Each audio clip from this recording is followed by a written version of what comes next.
Bernie. How's it going? Good. Oh, perfect. Yeah, you My got audio's on.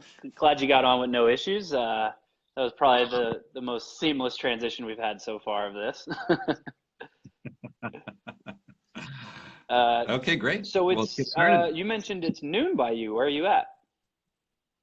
Yeah, so we're actually out in Seattle here, so not too far away from Amazon headquarters, actually. You ever visit? We do. We try to. Nice.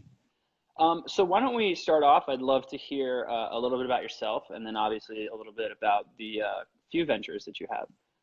So can you start off with there? Yeah, so I run a private label selling business that's been around since the kind of early days of private label on Amazon in 2009. And it's interesting, a little bit of a different focus than most. We are an electronics company first, and kind of private label sell on Amazon really as a strategy to be successful as an electronics company. Electronics is a pretty brutal category, but we've done pretty well. I mean, we've grown over the years, and then partially to get that growth, we've created a lot of tools for ourselves, originally for ourselves, that we now offer to other sellers, and those tools are called Efficientera, and Efficientera.com is where you can get those. Beautiful. So you've been selling for quite a while. I believe your store or your products are called Pluggable, correct? Yeah, that's right. Beautiful. And how long have you been selling on Amazon?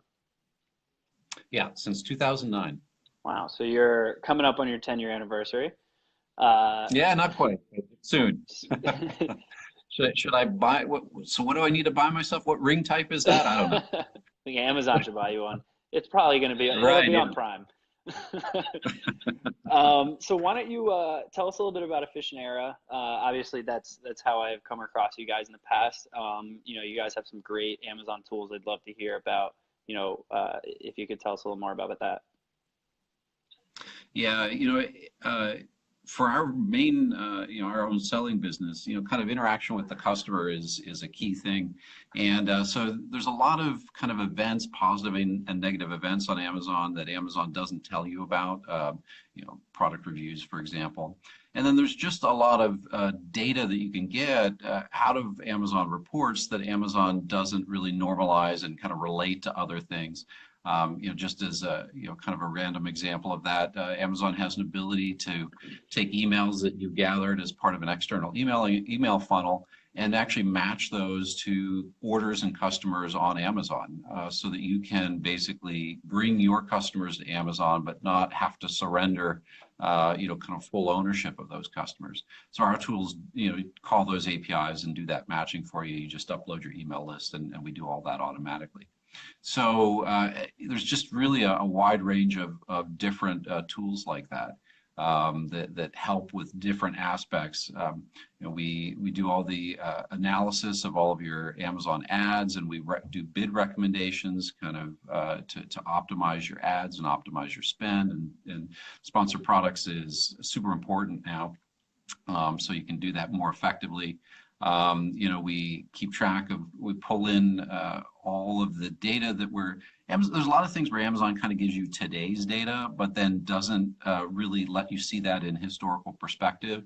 So, for example, your inventory and sales levels, whenever I go to reorder products, I'm in our tools kind of looking at, okay, well, this week's numbers say I should be reordering, but really when I look at the historical trend, is this a product that I really need to be aggressive about reordering because it's on a strong upward overall trend, or was this just an aberration? One of those aberrations is of course lightning deals. Lightning deals are a great way to kind of boost your sales rate of your Amazon products. Kind of crazy, Amazon does not tell you how many units actually sold when you do a lightning deal.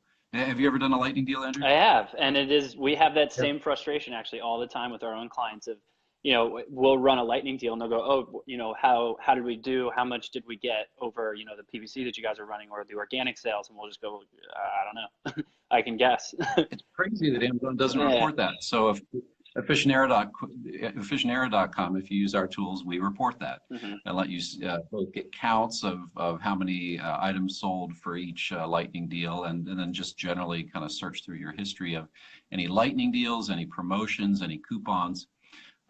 So yeah, it's in a sense solving all those specific pain points Yeah. exactly like that one you were just talking about. I gotta say, like it's great, that you're a seller. There's, excuse me, there's so many times where we'll speak with another service provider of some kind or another software company, and they work with Amazon sellers, they work with e-commerce sellers, and they're not sellers themselves, so they don't know. Yep. So it's nice that you come across these issues. Like I've dabbled in it. I've been in e-commerce for years, but I've never, except for a few times, I've sold some things here and there. But our CEO is a seller; he's been selling for years. And it's nice that, Yep. you have that ability to, like, you're actually witnessing some of the changes. So you have your software, we have our services where we can, kind of change to how things are going. So it's nice to hear that you're a server or you're a seller, and you don't, Yep. you can be on top of that kind of stuff. So what recently has changed for you that you realize now, like, okay, we have to start offering this in Efficientera?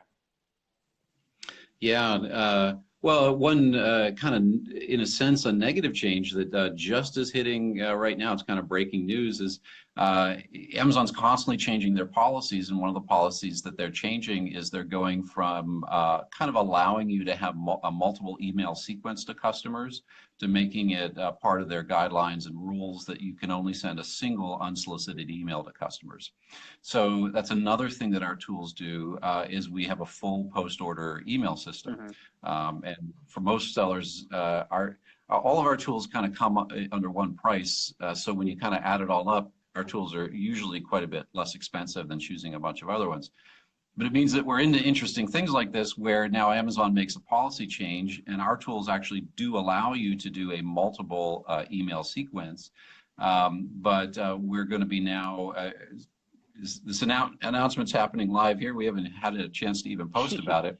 We're going to be, sending out a message to all of the companies using the Efficientera tools, which is over 300 companies, that, this is now going to be against terms of service to actually use our features to, send multiple unsolicited emails. And eventually, it'll take us a few weeks to react, but eventually we'll be, of course, making it so that you can't, do that in our tools, and you can't unknowingly get yourself in trouble. But yeah, so, constantly, one thing that is constant with Amazon is change, and this is a good example of it here. Yeah, actually, we've overheard the email issue, which is a shame, because when we have the same thing when we set up emails for our clients. We typically do like a funnel of some type.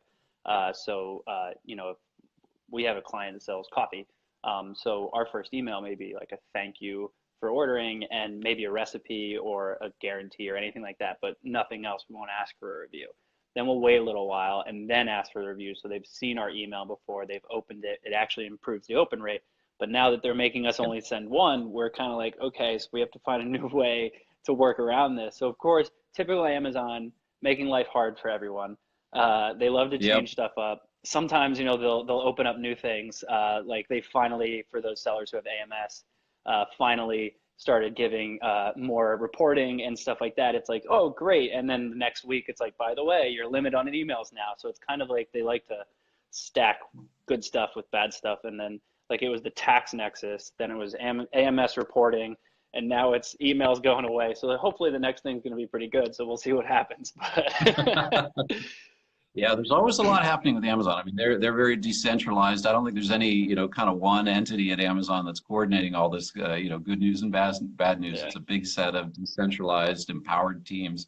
But there are good things like this shift, with email. At least they're communicating a policy first, and then maybe later down the road we'll suspend people. There's been a lot of instances over the last year or two of policy changes that are not announced, and the way the selling community finds out about them is people start getting suspended, and there's no no communication ahead. So at least here, there's some communication ahead, which is much better. Yeah, exactly. Any communication from Amazon is usually nice, since it's usually impossible to get them to say anything. So past couple weeks, have you learned anything recently, anything new in e-commerce industry news that you can kind of share with everybody? Oh gosh, what have we learned that's new? That is a tricky question. We actually, one of the things we try to do is be pretty aggressive about being on betas of different things with Amazon, but those are all under NDA. Amazon is constantly working on good stuff. One of the things that we've really been, where we have an opportunity to provide feedback to Amazon, we've been very aggressive in providing that feedback, is in this area where they've been cutting down on the amount of communication with customers and cutting them down on the ability for sellers to encourage positive reviews. I'm hopeful, and I can't say exactly what, but I'm hopeful that Amazon's going to actually introduce some positive things in that area that help sellers solve the problem of the cold start problem, that when you launch a product on Amazon, if it has no reviews, well, then you can throw a bunch of traffic at the ASIN, at the product. Yeah. But you're going to have a really poor conversion rate until you're able to get that social proof of reviews. So for years, people were gaming the system, buying reviews. It's really good that Amazon has cracked down on that stuff, but the underlying problem still remains of how do you solve the cold start problem?